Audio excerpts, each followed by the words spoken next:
Bismillahirrahmanirrahim. Assalamualaikum warahmatullahi wabarakatuh. Perkenalkan, nama saya Dela Aprilia, NPM 23111002002, Program Studi Pendidikan Guru Madrasah Ibtidaiyah dengan presensi nomor 10. Baiklah, dibuatnya video ini untuk memenuhi tugas ujian akhir semester mata kuliah Pendidikan Kewarganegaraan, dosen pengampu Ibu Fitri Anggraini, MPD. Baiklah teman-teman, di sini saya akan menjelaskan materi tentang otonomi daerah.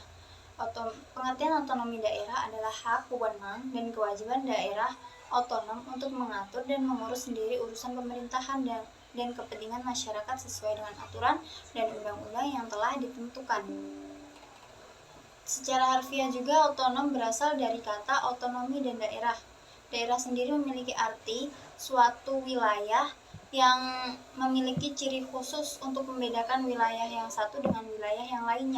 Otonomi daerah juga berasal dari bahasa Yunani, yaitu autos dan namos. Autos berarti sendiri dan namos itu berarti aturan atau undang-undang.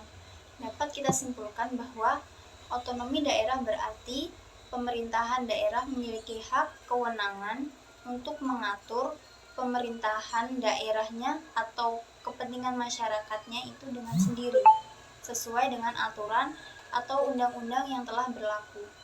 Baiklah, jenis studi kasus yang dapat saya ambil dari materi otonomi daerah yakni tentang banjir di Kota Semarang, daerah Tawangsari.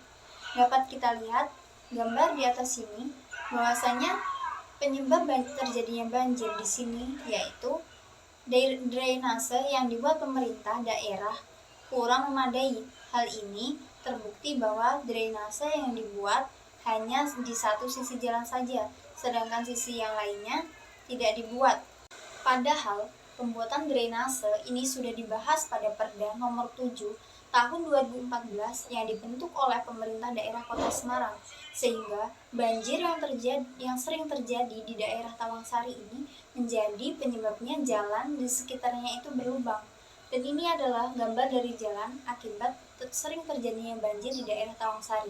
Maka seharusnya pemerintah Kota Semarang ini dapat mengkaji ulang tentang Perda Nomor 7 Tahun 2014 dan perlu memperhatikan dalam pembuatan drainase di sekitar Kota Semarang ataupun di daerah-daerah yang sering terjadi banjir agar dapat mengurangi jalan-jalan yang rusak penyebab terjadinya banjir.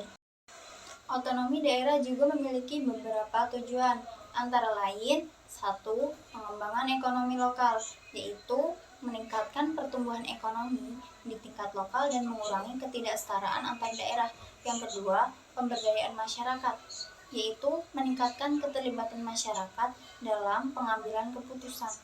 Selain itu ada juga pengelolaan sumber daya alam dan lingkungan, peningkatan pelayanan di masyarakat, pemeliharaan identitas budaya, percepatan pembangunan infrastruktur, dan perbaikan fasilitas untuk publik. Selain memiliki tujuan, otonomi daerah ini juga memiliki beberapa manfaat, di antaranya pengembangan potensi lokal, peningkatan pelayanan publik, partisipasi masyarakat, pengembangan ekonomi lokal, peningkatan kesejahteraan, dan pemberdayaan daerah. Otonomi daerah di Indonesia juga memiliki beberapa bentuk seperti otonomi khusus, otonomi daerah, dan otonomi desa. Setiap bentuk memiliki tingkat kewenangan yang berbeda sesuai dengan struktur pemerintahan yang telah ditetapkan. Otonomi daerah ini juga penting karena memberi kesempatan pada wilayah-wilayah untuk mengatur urusan lokal mereka sendiri sesuai dengan kebutuhan dan karakteristik masing-masing daerah.